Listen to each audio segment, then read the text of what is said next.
Ladies and gentlemen, there comes a moment in a woman's life when heaven begins to whisper. The natural world may see her as ordinary, but in the spiritual realm, she is being positioned for something extraordinary. God never blesses by accident.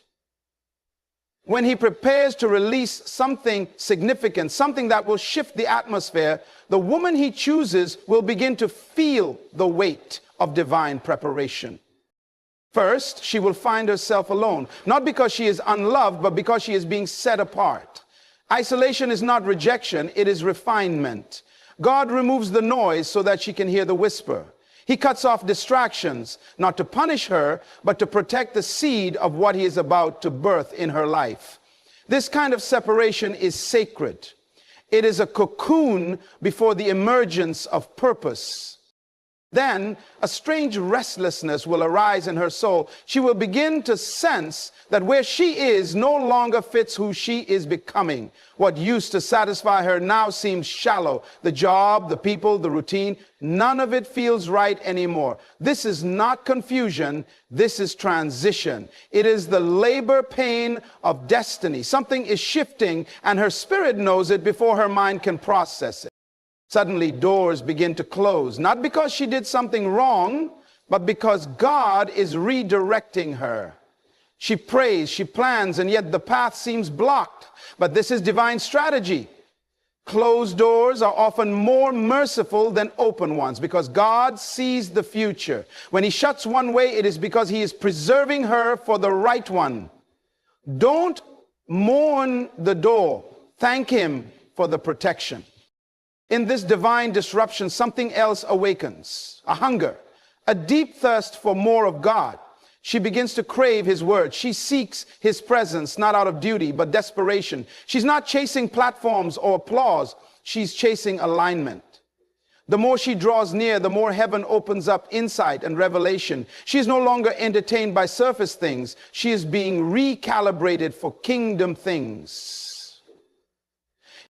But with this increase in hunger comes an increase in warfare. Suddenly, all hell seems to rise against her. Unexpected attacks, inner doubts, betrayal, exhaustion. The enemy fights what he fears. And what he fears most is a woman who knows her calling and refuses to bow. The enemy sees the oil being poured and he panics. But resistance is proof of relevance. The storm is confirmation. And then God begins to speak, not just once, but over and over, through dreams, through others, through scripture, through that still small voice in her soul. He confirms what she has felt but couldn't explain. She starts to see patterns, signs, symbols, all pointing to something bigger than her. She knows that something is about to break loose, and she holds on to the word like her life depends on it, because it does. Finally, a boldness rises within her, a fire, a knowing. Even when she doesn't have the full picture, she has peace. Even in the unknown, she walks with assurance. This is not pride.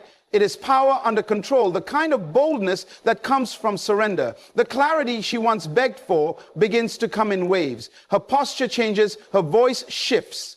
Her presence carries weight because heaven has backed her. Woman of purpose, if you are seeing these signs, don't run, don't doubt, don't shrink. You are not breaking down, you are breaking through. Something big is coming. And when God blesses, he does not bless halfway. He blesses exceedingly abundantly above all you can ask or imagine. When God is preparing to do something extraordinary in a woman's life, the first sign is often isolation. This is not a punishment, it is a divine strategy. God begins to separate her, not just physically from certain people and places, but spiritually from the noise and distractions that have diluted her purpose. Suddenly, she finds herself losing interest in conversations that once excited her. The friends she used to run to no longer understand her silence. The places she once found comfort in feel foreign and empty. What she is experiencing is not loneliness, it is separation for transformation. God always isolates before he elevates. He removed Moses from the palace before giving him the assignment. He took Joseph through the prison before placing him in the palace. He hid David in the wilderness before he ever sat on the throne. This divine pattern repeats because transformation requires time alone with God. In this season, he becomes her only source, not her friends, not her career, not her titles, but him alone. She learns to lean into his voice like never before. She starts to discern his presence in the quiet moments, and it is there that she begins to understand who she really is. In isolation, distractions are removed and clarity is restored. God reveals things to her about herself that she never saw when she was surrounded. He begins to strip her of the false layers she wore to survive, layers of approval, fear, insecurity, and comparison. And as those layers fall away, she is introduced to the woman she was always meant to be. This is a sacred season. Painful, yes. Confusing, often. But it is holy. Because before God gives her something big, he must first make sure she can carry it. And for that, he needs her undivided attention. When a woman is on the verge of a divine shift, God doesn't start with the spotlight. He begins with silence. He calls her away quietly, gently, but intentionally. People start to drift. Conversations dry up. Invitations stop coming. And though she may try to hold on, she feels something pushing her into solitude. It's not abandonment, it's alignment. God removes her from the crowd because what he's about to deposit in her cannot be exposed to noise. The deeper the calling, the greater the isolation. He's not trying to hurt her. He's trying to protect what he's planting within her. In this season, she begins to feel misunderstood. Even those closest to her can't seem to connect the way they used to. It's like she's speaking a language no one else understands. That's because God is downloading a new language of purpose, identity, and calling into her spirit. Her appetite shifts. She's no longer satisfied with surface level relationships or empty conversations. Her soul is craving something deeper, something eternal. And though she may feel like she's losing everything, what she's really gaining is herself. This is the wilderness that produces wisdom, the secret place where heaven begins to reintroduce her to herself. She cries more, prays harder, listens longer, and in that quiet place, God reveals hidden wounds, breaks old patterns, and heals her identity. It's in isolation that her ears open, her spirit sharpens, and her faith deepens. This is the kind of silence that births power. The world may not see her, but heaven is watching closely. She is being carved, refined, and stretched. This is not the end. It's the preparation for a new beginning. Before God brings her into rooms of influence and blessing, he brings her into a season where the only voice she follows is his. When God is preparing to bless a woman with something big, one of the clearest signs is that doors begin to close unexpectedly. Opportunities that once seemed promising suddenly dry up. Relationships that felt secure start falling apart. Plans she was so sure about begin to unravel with no warning. To the natural eye, it may seem like failure or rejection, but in the realm of the spirit, it's redirection. God is not punishing her. He is preserving her. He is shutting doors, not to deprive her, but to deliver her from settling for less than what he has ordained.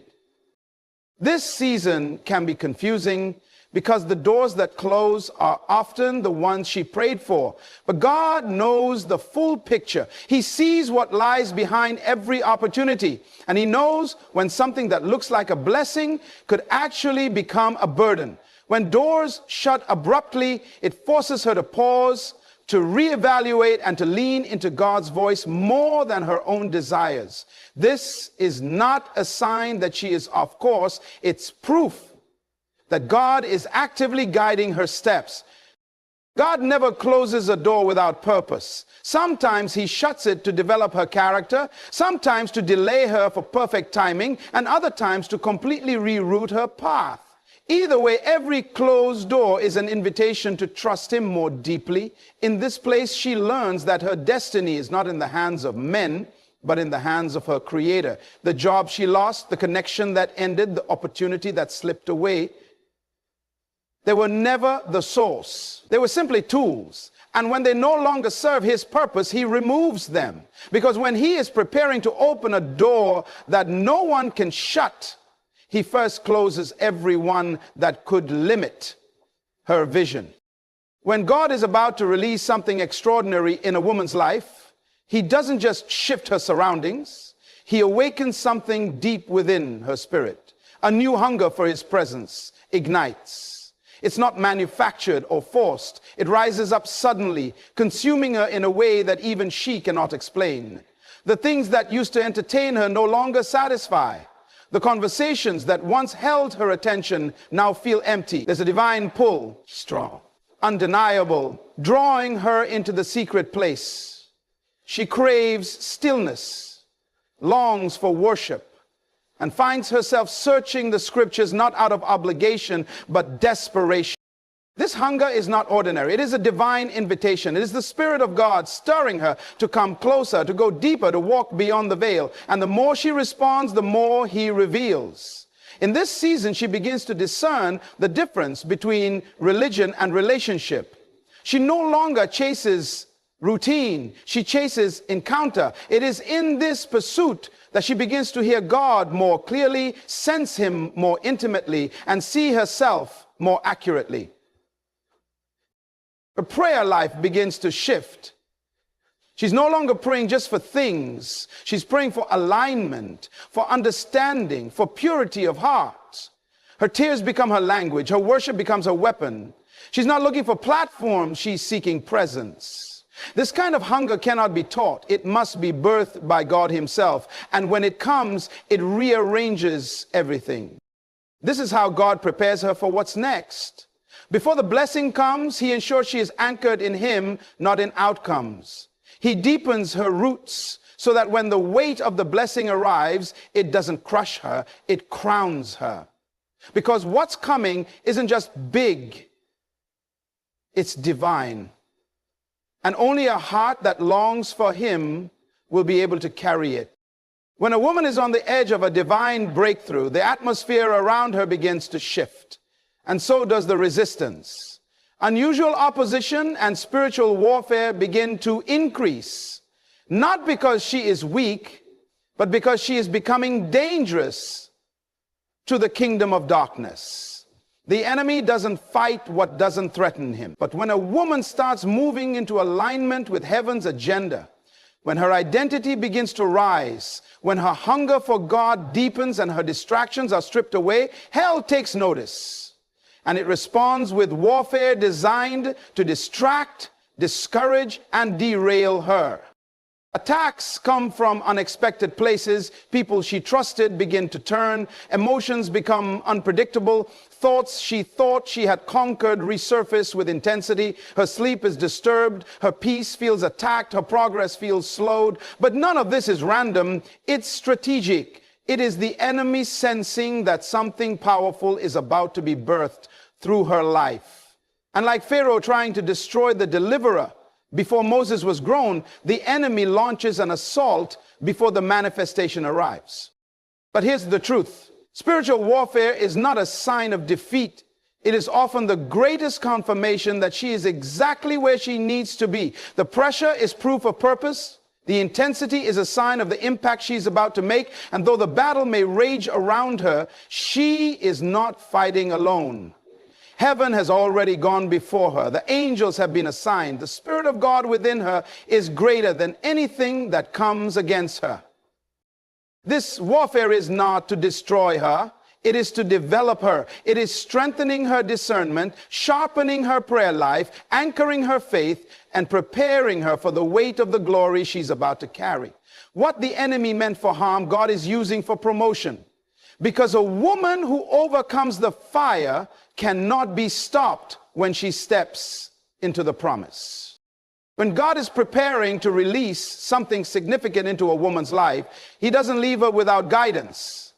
He begins to send prophetic confirmation, not just once, but repeatedly, through unexpected people, through sermons, through dreams, through scriptures that seem to leap off the page. God begins to echo his intentions until her spirit can no longer deny it. These confirmations are not coincidences. They are divine signals. It is God's way of saying, I'm speaking and I want you to pay attention. She might be in a season of uncertainty, questioning the direction of her life, unsure if what she feels in her heart is truly from God. Then suddenly, someone speaks a word that mirrors her private prayers. A message finds her at the exact moment she needs it. A dream aligns with the vision she's been hiding inside. This repetition is not random, it is intentional. God knows that when the weight of destiny is heavy, the mind can be clouded by fear, and so he speaks over and over to bring clarity and courage. Each confirmation becomes a thread in the tapestry of her faith. The more she hears it, the more her confidence grows. She begins to recognize the voice behind the voice. It's not the person speaking, it's God using vessels to remind her that she's not making this up. He's revealing pieces of the picture before he unveils the full masterpiece. And with each word, each sign, each prompting, her spirit begins to align more boldly with his will. These prophetic confirmations are not to be idolized, but they are to be acknowledged. They are breadcrumbs leading her into deeper obedience. God doesn't confirm what doesn't carry purpose. So when the signs keep showing up, when the word keeps being repeated, when the message won't leave her alone, she must know that heaven is announcing her next chapter before it begins. When God is about to bless a woman with something big, there comes a moment when everything within her begins to align with heaven's intention, and suddenly an unshakable boldness and clarity emerges. It doesn't come from external validation. It doesn't come from perfect circumstances. It rises from a place deep within her spirit where fear has been replaced by revelation. She may still be walking through uncertainty, but something inside her is certain. She doesn't have all the answers, but she has the assurance, and that assurance gives birth to a quiet strength that cannot be shaken. This boldness is not arrogance, it is authority. It is the result of submission, surrender, and silence before God. It is what happens when a woman has wrestled in prayer, wept in worship, and warred in the spirit, and come out on the other side with vision. She starts to speak differently, walk differently, and make decisions with conviction. She no longer second guesses her worth or her calling. The opinions of others lose their power because she has heard the voice of her Father, and that voice has settled her soul. With this clarity comes focus. Distractions lose their grip. She stops chasing what isn't aligned. She stops explaining herself to people who are never assigned to understand her. She begins to build, create, move, and act because she finally sees what God has been showing her all along. She no longer waits for perfect conditions. She steps out in faith because she knows the ground beneath her feet is. This is the moment where heaven's preparation meets her obedience. Her courage isn't loud, but it's unmovable. Her decisions are no longer based on fear, but on purpose. And once a woman reaches this place, no storm, no critic, no delay can stop what God is about to release through her life.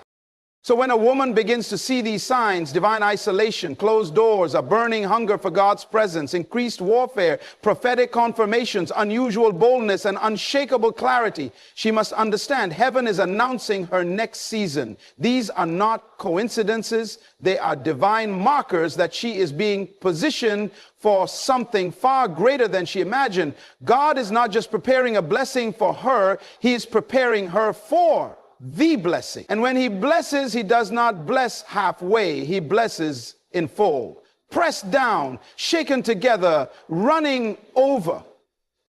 This is the time to stay focused. This is the time to protect her spirit, guard her mind, and walk closely with the one who called her. Because what's coming will require her to carry influence, favor, wisdom, and responsibility. It will demand maturity, discernment, and strength. And God, in his mercy, is making sure Let every sign be a reminder. She is not forgotten, overlooked, or delayed. She is becoming. Becoming the woman who can handle what God is about to release. Becoming the vessel through which heaven will move. And when the time is right, when the process has done its work, when her heart is aligned with his, God will reveal what he's been working on all along. And it will be big.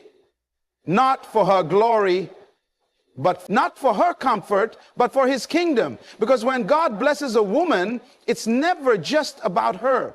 It's about everyone she will touch, lift, and lead as a result. The world better get ready, because she's not waiting for permission. She's been chosen, and her time is near.